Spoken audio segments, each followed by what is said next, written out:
ప్రభునందు ప్రియమైనటువంటి దేవుని పిల్లలకు ప్రభు అయిన యేసుక్రీస్తు వారి నామములో వందనాలు, శుభాలు మీకు తెలియపరుస్తున్నాం. పిల్లరా, గడిచిన దినమంతా కూడా ప్రభు తన కృపా వాత్సల్యములు భద్రపరుచుకుని క్షేమమును ఆరోగ్యమును ఆశను అనుగ్రహించి మరి నూతన దినాన్ని ప్రభు మనకు అనుగ్రహించారండి. 2026వ సంవత్సరము 7వ నెల 27వ దినాన్ని ప్రభు మనకు అనుగ్రహించి మరి ఈరోజు దేవుని వాక్యం, నీవు నా మాట వినిన ఎడల ఎంత మేలు.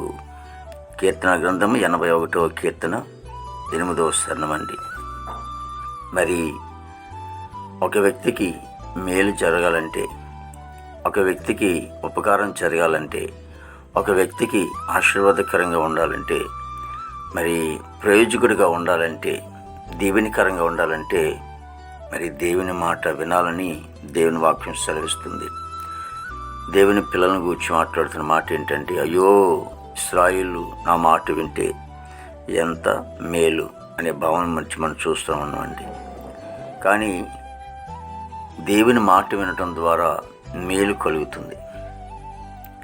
దేవుని మాట వినటం ద్వారా ఎన్నో ఆశీర్వాదకరమైనటువంటి మనకి జీవితాల్లోకి వస్తున్నట్లుగా మనం చూస్తూ ఉంటామండి.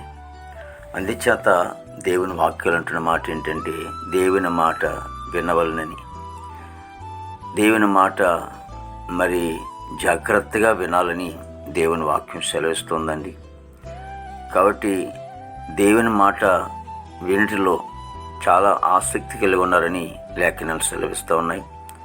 కాబట్టి దేవుని మాట మిక్కిలి స్వచ్ఛమైనది. కాబట్టి ఆయన మాట చాలా జాగ్రత్తగా మనం వినాలి. ఆయన మాట వినటం ద్వారా మనం జీవించే వాళ్ళుగా ఉంటూ ఉంటాం. ఆయన మాట వినటం ద్వారా మన జీవితంలో ఆత్మీయంగా ముందుకు వెళ్ళటానికి అవకాశం ఉంటుంది. మరి ఇంకా ఆయన మాట వినాలంటే మరి దేవుని సన్నిధానం ఉండాలి కదా, దేవుని మాట లోబడాలి కదా. ఇంకా దేవుని మాట వినకుండా ఎవరైనా ఉండి ఇది నా మాట, ఆ దేవుని మాట నాకు అక్కర్లొద్దు అనుకుంటే మరి దేవుని వాక్యం అంటుంది ఆయన మాట వినమని.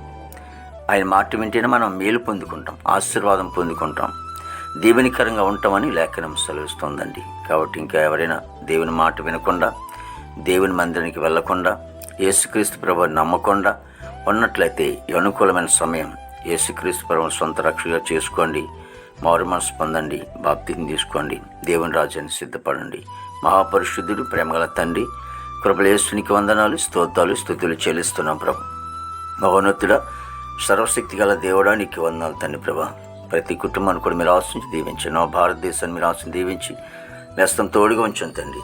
దేవాదిగో తండ్రి ప్రభా, యేసునికి వందనాలు. నాయకులు, అధికారులందరూ కూడా మంచి వంతరం పండి, సరిహద్దులు సైనికులు మంచి వంతరం పండి, ఆర్మీ బృందానికి అంతటి కూడా మంచి వంతరం పండి.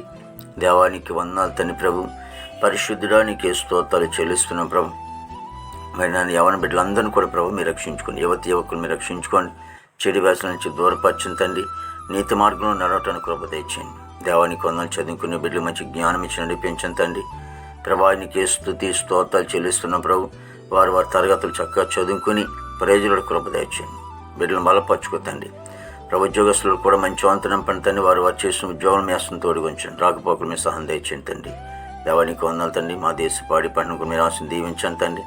హాస్పిటల్ రూమ్స్ స్వస్థపరిచి జైలు ఉన్న బిడ్డలు విడుదల చేయండి. కోర్టు గొడవలు, కేసు గొడవలను కూడా అన్ని కొట్టువేయండి. రక్షణ లేని వారు రక్షణ, మారు మనసు లేని వారు మారు మంది తెచ్చేయండి. వివాహం లేని బిడ్డలకి వివాహం తెచ్చేయండి. గర్భఫలం లేని వారు గర్భం తెచ్చేయండి. గర్భిణీ శిశువుకు డెలివరీ తెచ్చేయండి. తల్లి బిడ్డ క్షేమం తెచ్చేయండి. దినమంతా నీ విశేషమైన కృపతో నింపి నీ నామానికి మాత్రం మహిమ తెచ్చుకోండి. యేసుక్రీస్తు వారి నామములో అడుగుచున్నాం తండ్రి. ఆమేన్, ఆమేన్, ఆమేన్.